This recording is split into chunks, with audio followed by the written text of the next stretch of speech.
Adora lived just across the street from Chevron Estate, one of the wealthiest neighborhoods in Lagos. From her small, busy street, she could see the towering gates, the sleek cars gliding past, and a life that felt like it was in another universe. Her own home was modest, but her parents had raised her with care, confidence, and a deep sense of pride. Every morning, Adora would step out immaculately dressed and composed, ready for the day. Her calm presence and graceful posture made it hard for anyone to guess she was Aunt from the estate. Her father, a hardworking trader, had sacrificed to send her to one of the best schools in the city, the same one many children from Chevron Estate attended. At first, it was like stepping into a different world. The hallways were polished, the uniforms were made of high-quality fabric, and the students carried themselves with a quiet authority.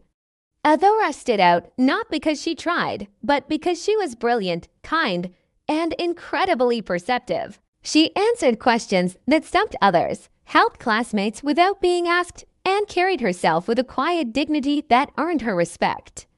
For a while, she found a place in their world. She became close friends with two girls from the estate, Nicole and Tamara. They laughed together, shared secrets during breaks, and walked home in a cheerful group. It felt like she finally belonged, but slowly, things started to change. The admiration soured into jealousy. Subtle whispers began to follow her down the hallways. Friends who once greeted her with bright smiles now offered only half-hearted acknowledgments. The distance grew, little by little, until one Monday morning, it became painfully clear. Adora arrived at school early, excited to see her friends. But as she approached her desk, she was met with cold stares and hushed whispers. The classroom air was thick with tension. No one said hello.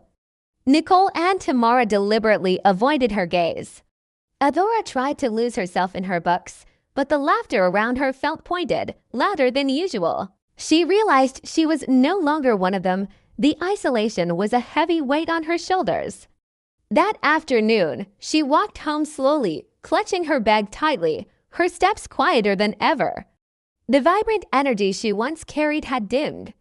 At home, she hid her sadness from her parents, not wanting to burden them with her pain. That night, she sat by her window, staring across at the soft, glowing lights of Chevron Estate.